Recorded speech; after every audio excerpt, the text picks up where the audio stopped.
Bien, el tema que vamos a tratar hoy es la reproducción humana. ¿Qué es la reproducción? Es la unión, en realidad la fecundación es la unión de dos células femenina y masculina a través de los gametos, que son el óvulo y el esperma, como se ve en la imagen.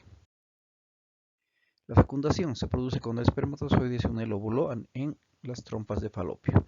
Esto produce el cigoto o huevo o célula madre. La reproducción del ser humano. Los seres humanos nos reproducimos sexualmente y producimos unas células especiales llamadas gametos y unos órganos llamados gónadas. Las mujeres tienen los óvulos que producen los ovarios y los hombres los espermatozoides que se producen en los testículos. La reproducción contiene los siguientes pasos: la producción de gametos, la fecundación, el desarrollo del cigoto, que luego se va a volver embrión y luego feto, el parto o nacimiento y el desarrollo del niño. El comienzo del embarazo. El embarazo comienza precisamente al momento de la fecundación. Al formarse el cigoto se produce una sustancia que impide que el folículo de Graf degenere y continúe produciendo progesterona, y por lo tanto el endometrio se mantiene vivo y ya no hay menstruación. El cigoto comienza a dividirse. Cuando el cigoto llega al útero ya tiene cientos de células y se produce la nidación. A partir de ahora se llamará embrión. Ahí tenemos el trayecto del espermatozoide hasta encontrarse con el óvulo y luego volver al útero. Los procesos de segmentación y gastrulación es de dos células, se dividen en cuatro, estas 4 en 8, las 8 en 16, esas 16 en 32, que forman la mórula. La mórula va a generar la blástula y la blástula a la gástrula. ¿Cómo empieza el embarazo? Se van a desarrollar tres estructuras: la placenta, el cordón umbilical y la bolsa amniótica con su líquido amniótico. Ahí tenemos los componentes.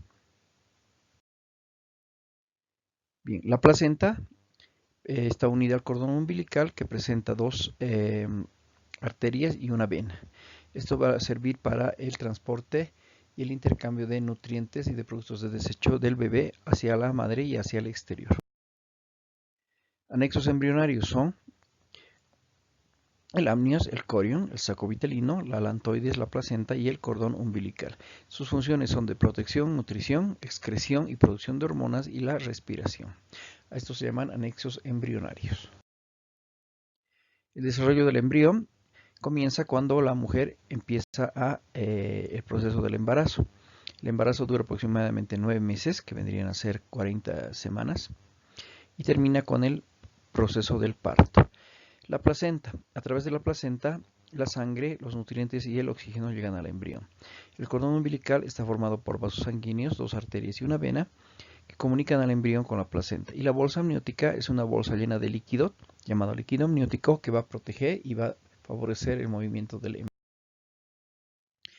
El saco vitelino se retrae a las 9 semanas del embarazo y está unido al intestino medio por el conducto vitelino. Alrededor de la semana 20, el saco vitelino es muy pequeño y comienza a desaparecer.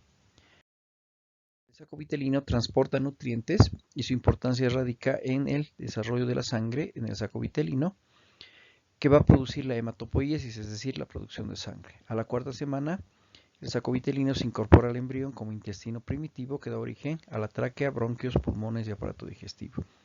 Las células germinativas primitivas aparecerán en la pared del saco vitelino a la tercera semana y luego se irán hacia las gónadas, donde se convertirán en espermatogonias y ovogones, es decir, para formar todo lo que es el aspecto sexual del feto. La evolución del saco vitelino se da a las 10 semanas, donde se sitúa en la cavidad coriónica entre el amnios y el saco coriónico. El saco vitelino se contrae mientras se desarrolla el embarazo. Este saco vitelino puede persistir durante toda la gestación y se identifica como una placa debajo de la placenta. El conducto vitelino se despega del intestino a la sexta semana. La alantoides es una porción extraembrionaria que se puede observar a nivel de las arterias umbilicales. Su importancia es que forma la sangre alrededor de la tercera y quinta semana de vida intrauterina y sus vasos se convierten en vena y arteria umbilical. La porción embrionaria de la alantoides se dirige al ombligo hasta la vejiga. Al crecer la vejiga, el alantoide se evoluciona y forma el uraco, que es un tubo de pared gruesa. Luego del nacimiento, este uraco se convierte en un cordón fibroso, que va a dar lugar al ligamento umbilical y al cordón fibroso del uraco. Eso se extiende de la vejiga hasta el ombligo. El amnios es un saco membranoso que rodea al embrión o feto. Este se fija en los márgenes del disco embrionario y se une con el embrión en la superficie ventral. A medida que crece el amnios, este se va dividiendo y hasta formar una cavidad llamada cavidad coriónica que tapiza el cordón umbilical. Ahí lo tenemos al amnios, tenemos la cavidad amniótica y tenemos el endodermo y el saco vitelino primario. El amnios y el líquido amniótico se originan en las etapas iniciales y son secretados por las células amnióticas. La mayor parte de este líquido deriva de la sangre materna transportada hacia el amnios y el feto contribuye con orina en el líquido amniótico. En la última etapa del embarazo produce alrededor de medio litro de orina por día. El volumen aumenta lentamente en condiciones normales. A las 10 semanas ya produce 30 ml, a las 20 semanas 350 ml y 1 litro alrededor de la 37ª semana. Y luego comienza a decrecer rápidamente este volumen. El acúmulo de líquido amniótico excede los 2 litros. A esto se llama polihidramnios y ocurre cuando el feto no bebe la cantidad usual de líquido amniótico. La anencefalia es el tamaño disminuido del cerebro y la atresia del esófago es el cierre de las vías del esófago. Esto se da porque el líquido se acumula y no puede pasar al estómago y al intestino por absorción. Esto se produce cuando hay embarazos múltiples. El agua y el líquido amniótico se recambian cada 3 horas. Se mueven grandes volúmenes entre la circulación materna y la fetal. La dilución fetal del líquido amniótico se produce a nivel del tubo digestivo y una pequeña parte va a pasar a los pulmones. En los estadios finales del embarazo, el feto traga más o menos 400 ml de líquido amniótico por día y esta cantidad pasa a la membrana amniocoriónica. El líquido amniótico es una solución que tiene sales orgánicas, 99% de agua, 50% de componentes orgánicos y carbohidratos, grasas, enzimas, hormonas y pigmentos. ¿Cuál es su importancia? Permite al embrión flotar libremente, permite el crecimiento externo del embrión, impide que se adhiera al amnios, protege al embrión contra sacudidas o golpes de la madre y le ayuda a regular la temperatura y a que el feto pueda moverse libremente. El cordón umbilical se fija en el centro de la placenta, pero también puede estar a un costado o puede estar en un extremo. A esto se llama placenta marginal o placenta velamentosa. El cordón umbilical tiene un diámetro de 1 a 2 centímetros, puede medir hasta unos 90 centímetros, pero en promedio es 55 centímetros. Se enrolla alrededor del feto y dificulta la expulsión. Este cordón tiene 2 arterias y una vena. Están rodeadas por tejido conectivo mucoide. La vena umbilical tiene mayor longitud que las arterias. Y generalmente los vasos son más largos que el cordón. Puede haber torsión y encorvamiento. Y en el 1% de los nacimientos hay nudos verdaderos. Bien, el cordón umbilical entonces es una estructura tubular alargada, se desarrolla a partir del pedículo de fijación, es el puente de unión o de transporte o de comunicación entre la placenta y el feto. ¿No? Ahí tenemos una placenta con el cordón umbilical cortado, que al final de la gestación el cordón umbilical medirá de 30 a 80 centímetros de largo y de 1 a 2 centímetros de diámetro. Los vasos umbilicales son más largos que el cordón, por lo que suelen doblarse o retorcerse, adoptando la forma de un tirabuzón. El corión es una membrana fetal que está en contacto con el endometrio del útero, y en la superficie se forman vellosidades coriónicas por el intercambio entre la sangre materna y la del feto o del embrión. Se forma durante la segunda semana de desarrollo de la vida intrauterina y durante la implantación el trofoblasto forma 2 capas, el sincitotrofoblasto y el citotrofoblasto, que forman el amnios. A partir de estos se forma el hipoblasto. El corión está constituido por el mesodermo extraembrionario somático y los citados citotrofoblastos y sincitotrofoblastos. La cavidad coriónica es una cavidad que está dentro del corión, en cuyo interior queda el disco embrionario, la cavidad amniótica, el saco vitelino y el pedículo de fijación. La placenta está formada por tejido fetal y tejido materno y se encuentra en el endometrio. La sangre fetal y la materna, que están en permanente circulación, mantienen la diferencia de gradientes de concentración de la placenta. Y la distancia entre la sangre fetal y la materna.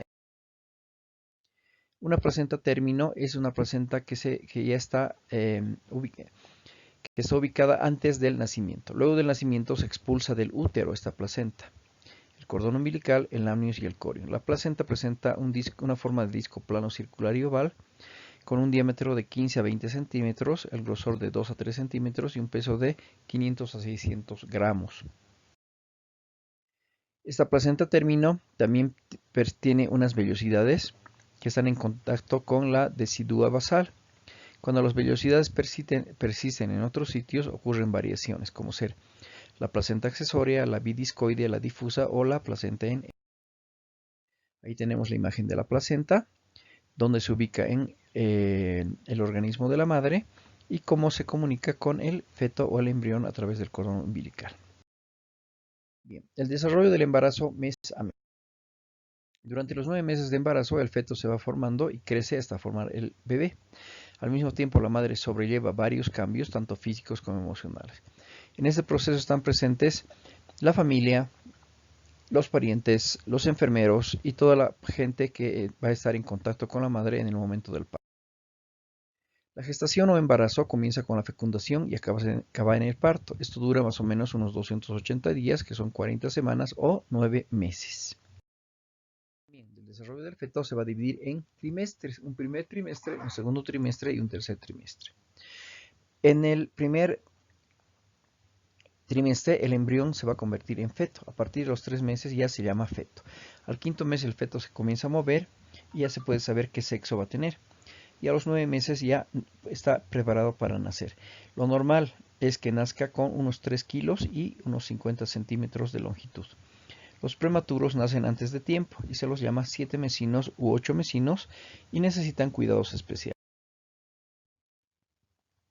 ¿Cuáles son las etapas del desarrollo fetal? El primer trimestre. El primer mes, el embrión mide 4 milímetros, comienza el desarrollo de su cabeza y se forma su corazón y comienza a latir. En el segundo mes se desarrollan las extremidades y comienza la formación del cerebro y de los órganos internos. Al tercer mes se forman los dedos de la mano y de los pies. Aparecen las uñas y los ojos están desarrollados. En el segundo trimestre, al cuarto mes, el feto ya mide 15 centímetros, comienza a moverse y su piel es transparente. Al quinto mes, el feto se vuelve más activo ya que comienza a moverse más, comienza a aparecerle pelo en la cabeza, en las cejas y en las pestañas. El sexto mes, el esqueleto se osifica parcialmente y ya se presentan algunos reflejos, como por ejemplo el de chupar. En el tercer trimestre, el séptimo mes, el feto ya mide 40 centímetros. Al octavo mes su piel se engruesa y adquiere un color rosado y se coloca boca abajo y está preparado para salir. Al noveno mes el feto mide de 45 a 50 centímetros y pesa entre 2,5 kilos y 3. Y sus pulmones terminan de. Está preparado para nacer. Mes a mes, ¿cómo sería este desarrollo? El primer mes, el espermatozoide fecunda el óvulo y se inicia la formación del embrión. A la segunda semana hay la selección de un folículo. A la tercera semana el ovocito recorre las trompas de falopio y llega al útero y se implanta como óvulo. El segundo mes se crean las células que van a formar los tejidos del bebé y se origina el cerebro, la médula, el corazón, el intestino y la piel.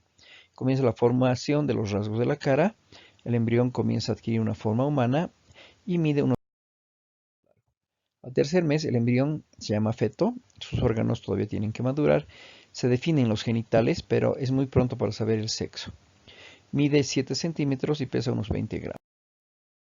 El cuarto mes se forman las cuerdas bucales, se diferencian las partes de su cuerpo y comienza a realizar la succión. Mide 15 centímetros y pesa 170 gramos. Al quinto mes empieza a reconocer sonidos y luces. Su corazón ya está totalmente formado y ya presenta las cavidades cardíacas. La madre comienza a sentir ardor en el estómago, congestión nasal y los movimientos del bebé. Al sexto mes aparece el pelo, las pestañas, las cejas y los músculos. Responde a estímulos sonoros, mide 30 centímetros y pesa 600 gramos. La piel es opaca y más consistente, y ya puede abrir y cerrar sus ojos. Al séptimo mes se desarrollan los pulmones, su esqueleto es más consistente, mide 38 centímetros y pesa 1 kilo más o menos. El iris y la pupila ya están pigmentados, la grasa comienza a acumularse. Para regular la temperatura, desaparece el pelo de su cuerpo y aumentan las ganas de orinar. Al octavo mes ya tiene la sensación de olfacción. Comienza a tener hipos y pequeños movimientos espasmódicos. La madre puede sufrir de acidez o estreñimiento. También es frecuente la dificultad para dormir o el cansancio en la madre, por lo cual se le recomienda tomar calcio, proteínas, hierro, vitamina C y tener una eh, alimentación saludable y cuidarse. El noveno mes el bebé ya se prepara para el parto, su piel es más suave, el color ya es más definitivo, el estómago e intestino ya le funciona y fabrica células sanguíneas. Mide 43 centímetros y puede llegar a pesar hasta 2 kilos con 70 gramos. Es capaz de respirar, succiona y deglute a la vez. La madre notará movimientos más bruscos y también ya se puede distinguir el cuerpo del. En los últimos días del embarazo, el bebé ya está listo para salir del vientre de su madre. Sus órganos ya son independientes y puede llegar a medir 55 centímetros y pesar 3 kilos y medio. La madre sentirá contracciones, pero si hasta la semana 42 el bebé no ha nacido, entonces se provocará el parto a través de unos procedimientos ginecológicos.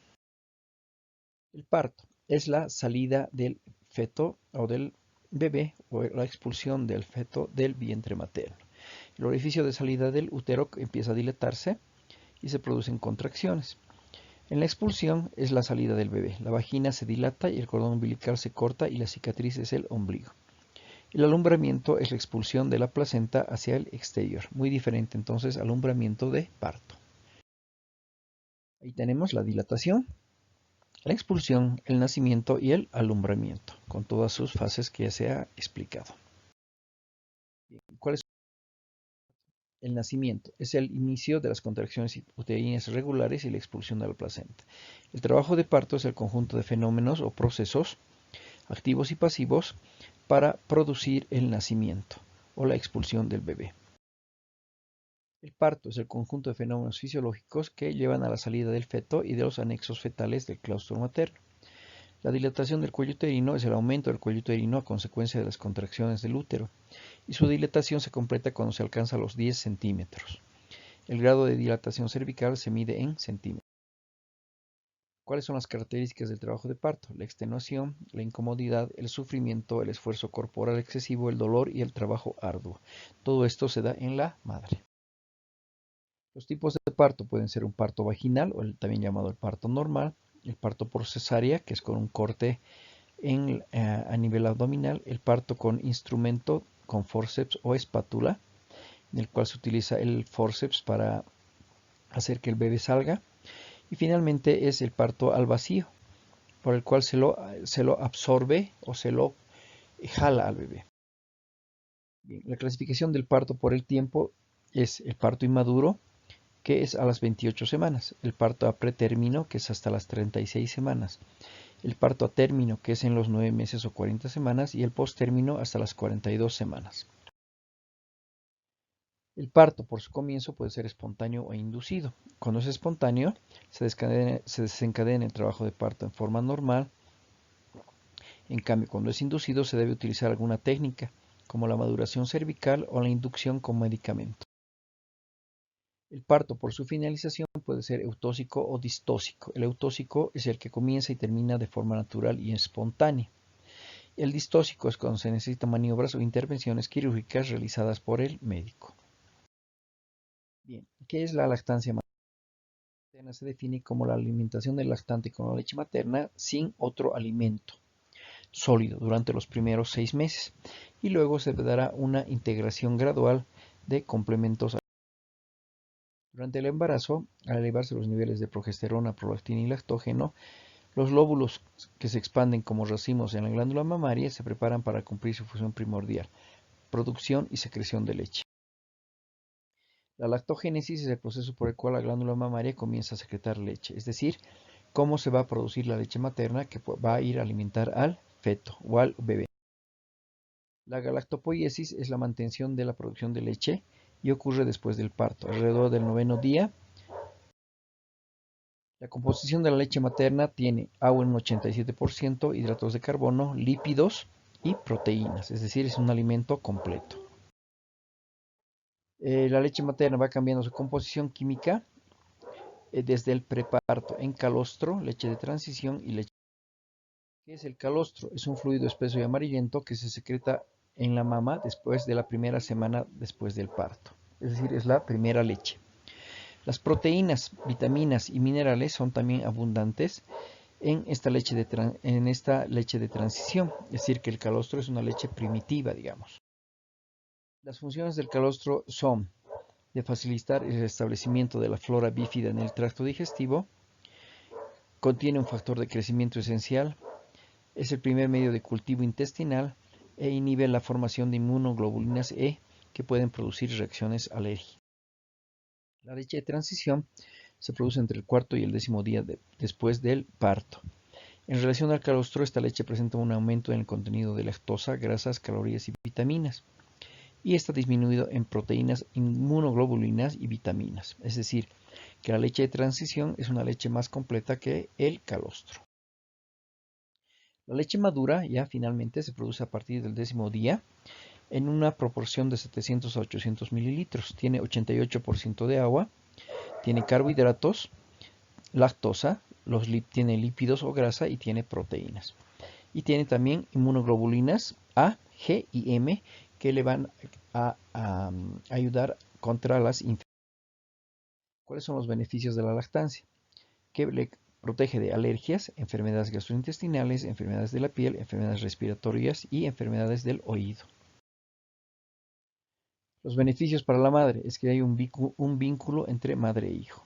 Pierde peso más fácilmente, hay menos probabilidad de tener periodos menstruales mientras se está amamantando. Es más bajo el riesgo de cáncer de mama y otros tipos de cánceres ováricos. Es más bajo el riesgo de osteoporosis. También disminuyen las cardiopatías y la obesidad y disminuye la depresión. ¿Cuáles son los problemas de la lactancia materna? Que hay al principio dolor en el pezón, hay un dolor o molestia porque el bebé se pega y comienza a alimentarse y no se suelta. El dolor puede ser causado por muchas cosas como técnica de alimentación mala, una posición equivocada del bebé o un cuidado inadecuado del bebé. ¿Cuáles son las contraindicaciones? En casos de cáncer, tuberculosis, VIH, uso de medicamentos o fármacos, lesiones como por ejemplo el herpes o una desnutrición severa. Las posiciones durante la lactancia son sentada o en la cuna, debajo del brazo, posición semisentada y la posición acostada. Ahí la podemos ver en las siguientes tomas. Bien, ese ha sido el tema de la reproducción humana. Muchas gracias.